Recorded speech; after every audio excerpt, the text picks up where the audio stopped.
Hey guys, Heagealicious, it's delicious here, and today we're making tuna casserole. It's inexpensive to make and feeds a crowd. We don't have a crowd here. Kids love it. We don't have kids here either. I'm just really immature and like childish things. Anyway, let's get started. So right now I'm going to put together the sauce.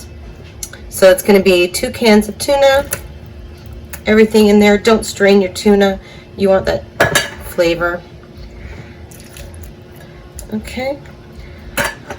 And then we're going to add to this a jar of Alfredo sauce, roasted garlic Alfredo sauce. You can make your own. Being lazy, it's Sunday. And we're going to put that all in there. Now, a good way to rinse out your jar is to use another liquid that's going in here. In this case, I'm using some cream, 10% table cream. I want a good amount. I'd probably put about a cup in here. Give it. Ooh, shake, shake, shake. Okay, sorry, silly. Okay, we're gonna throw that all in there. We're going to take a half-size tub of sour cream. We're going to get that in there. Some people would rather use cream of mushroom soup than Alfredo sauce. I like that too. I prefer Alfredo sauce. And my boo is not a huge fan of mushroom, so Alfredo sauce wins. So there's a couple of key ingredients that you may or may not know about. Dijon mustard.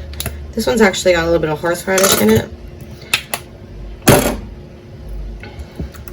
We need some paprika. My favorite of all spices is the Cured Spice Company. This is their smoked paprika, and it is amazing. What up? Cured Spice Company. So we're going to put a healthy amount of that in there. Going to want some salt, obviously. Salt in everything. And black pepper.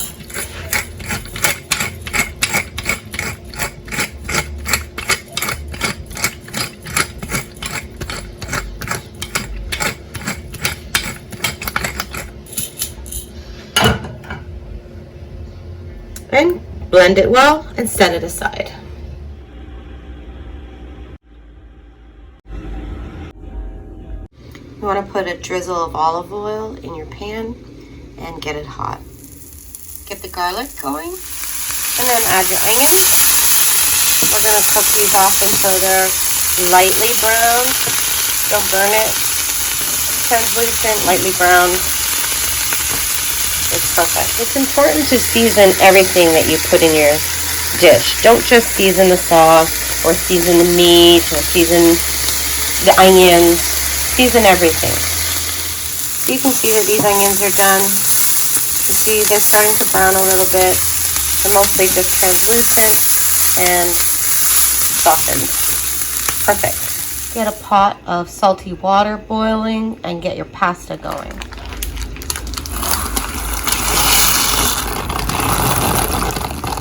It's almost time to use the sauce. I'm gonna add the eggs.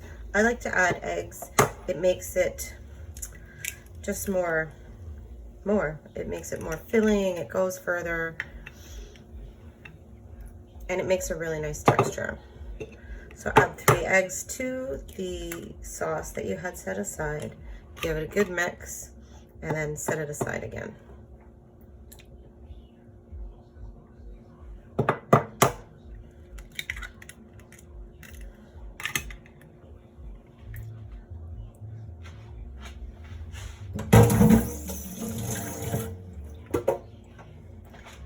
So do you keep your kitchen neat when you're cooking by having a bowl for the green bin? I have put all my cuttings, trimmings, eggshells Anything that can go in the green bin goes in the bowl, and as soon as I'm finished cooking, it goes into the green bin. Just easier on cleanup.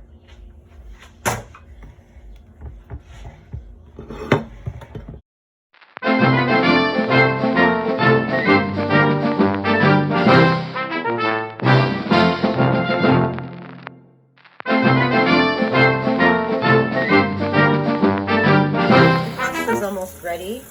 The onions have cooled down a bit. I didn't want to put them in the saucepan. They were too hot because I didn't want them to completely scramble the eggs in the sauce. So they've cooled down a bit, and the pasta's almost ready to go in. So I'm going to incorporate the onions and garlic before that.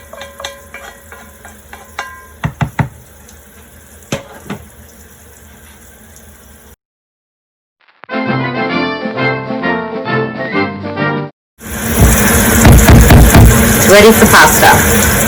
Baking dish, my casserole dish, and I'm going to butter it.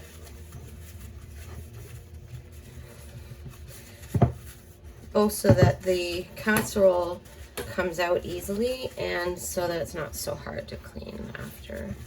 Make sure you get in the corners. Yeah. It doesn't need to be a lot. That's why I use a paper towel. It's like just a nice even coating of butter. That's done. We're going to pour in our pasta. I'm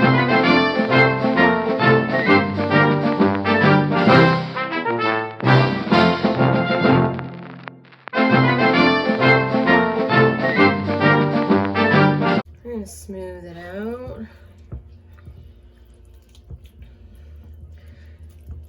Now, if you want, you could just put this in the oven. You could throw some breadcrumbs on there.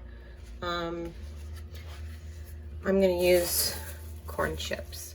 I'm going to crush the corn chips. They're going to be like my breading.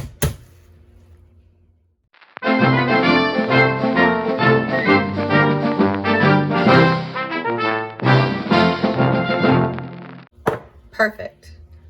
Got some smoked Havarti. Anybody who saw my spaghetti grilled cheese is probably like, wow, this bitch really likes smoked cheese.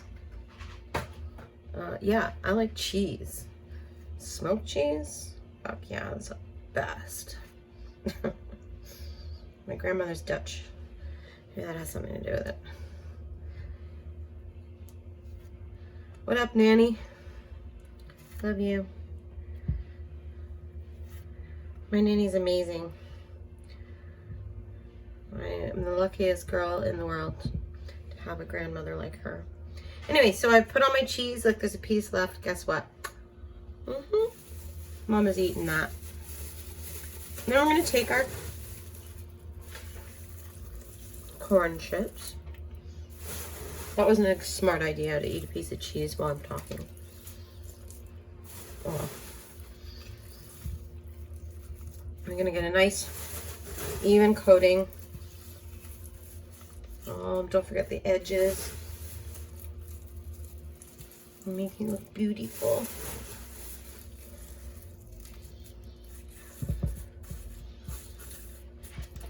Like I said, you know, tuna casserole should be about what's in your cupboard, really. If you don't have cheese, and it's about what's affordable. This is a you know, budget buster or budget friendly. And you know, some people might have the potato, what do they call them? Tater sticks, you know, those little sticks. You can use those instead of corn chips, but really you can use breadcrumbs, you can use pretzels, anything that you can crush and make into a crumb like this, you can do. You could do cornflake. My mom always had a box of cornflake crumbs in the cupboard because you could get them at No Frills super cheap, and it could make things super interesting. So even that, like, sprinkled on the top would be great. I was gonna say super again. I use it a lot. Now this casserole is ready to go in the oven at 400 degrees for anywhere from 20 minutes to 50 minutes. Depends on your oven, depends on the size of your casserole. You just want to make sure that it's all kind of bubbly and the top is starting to brown. Okay, so it's been 35 minutes and my casserole is done. Take it, oh my gosh, it's so heavy. And there we have it, tuna casserole.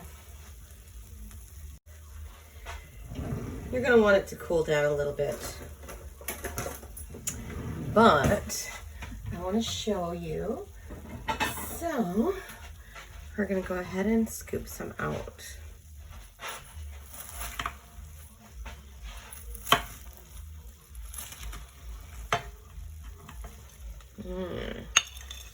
And there you have it.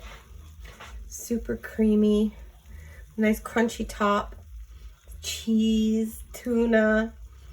It's like a hug from your mom. Enjoy. Bye.